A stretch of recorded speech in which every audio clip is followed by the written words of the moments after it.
Hey guys, I'm Kerry. In this video, you'll be learning about the types of phrases.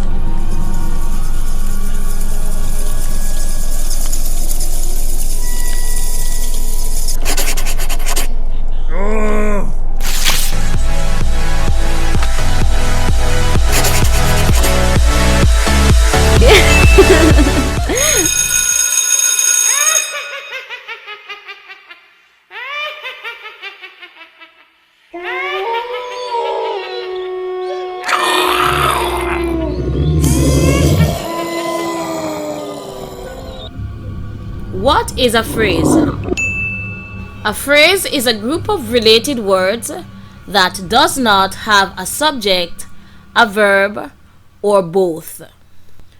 A phrase has no meaning if it is used alone. For example, for you and her. For you and her is a prepositional phrase. It has no subject or verb. Another example, to be the best. To be the best is an infinitive phrase.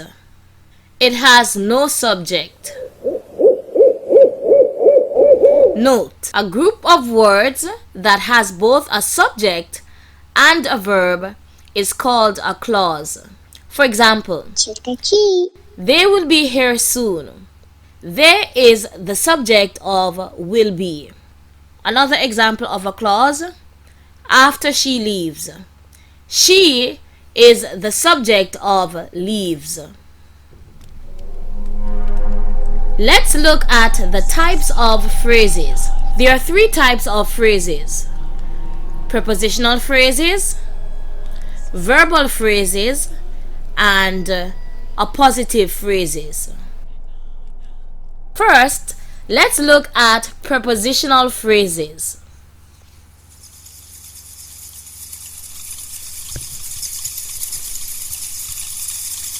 A prepositional phrase is a group of words that begins with a preposition and usually ends with a noun or pronoun.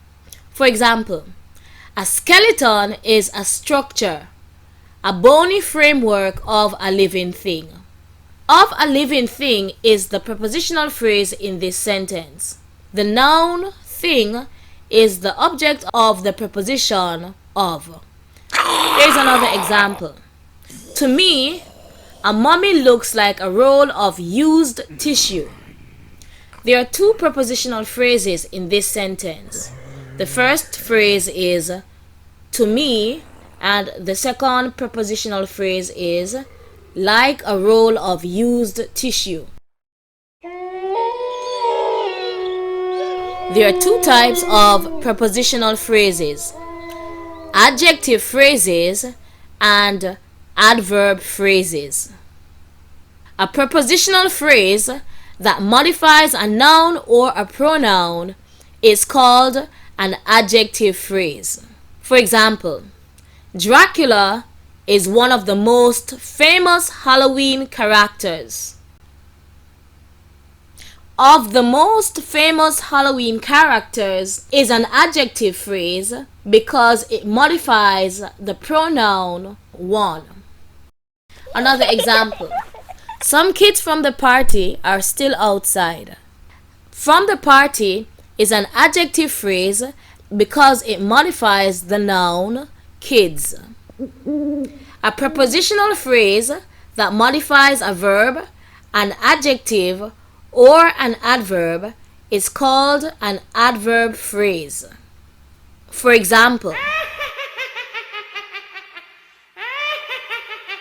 the witch flew over the house. Over the house modifies the verb flew. Therefore, it is an adverb phrase. Another example, adverb phrase. At night, bats hunt for food. For food tells us why, and for that reason it is an adverb phrase. Let's look at another type of phrase which we call verbal phrases.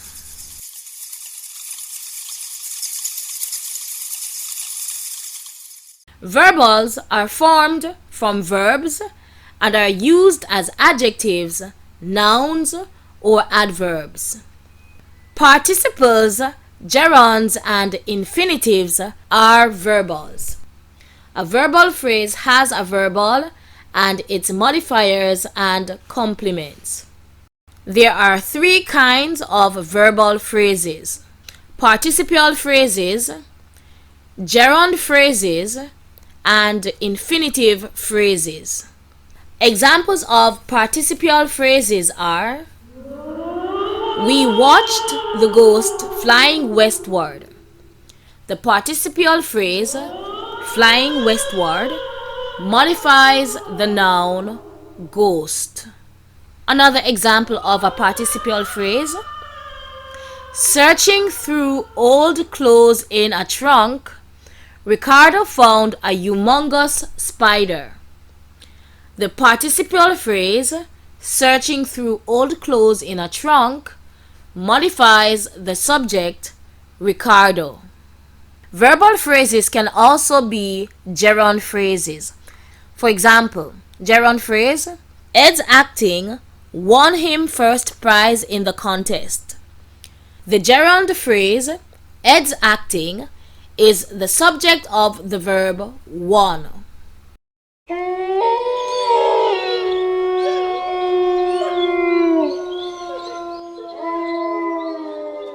Another example of a gerund phrase: the sudden howling of wolves broke the silence.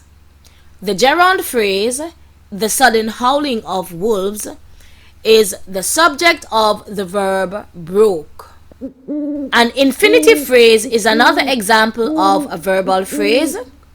For example, we went to watch the terrifying Count Dracula. To watch the terrifying Count Dracula is the infinitive phrase in this sentence. The infinitive phrase is the direct object of the verb went. Now that we've looked at prepositional phrases and verbal phrases, let's look at the final phrase, appositive phrases. An appositive is a noun or pronoun placed beside another noun or pronoun to identify or describe it. For example, appositive: my wife Marge is my best friend. The appositive Marge identifies the noun wife. An appositive phrase has an appositive and its modifier. For example, appositive phrase: the Simpsons live on Graveyard Lane, an eerie street. The appositive phrase an eerie street identifies the noun Graveyard Lane. Another example: my favorite Halloween symbol is a jack-o'-lantern, a big carved out pumpkin. The appositive phrase a big carved out pumpkin identifies the noun jack-o'-lantern. Thanks for watching, guys! To learn more about each kind of phrase, check out my playlist, The Phrase. Like, subscribe, and share, and I'll see you in the next one. Until then, stay grammarous. Bye, bye, bye!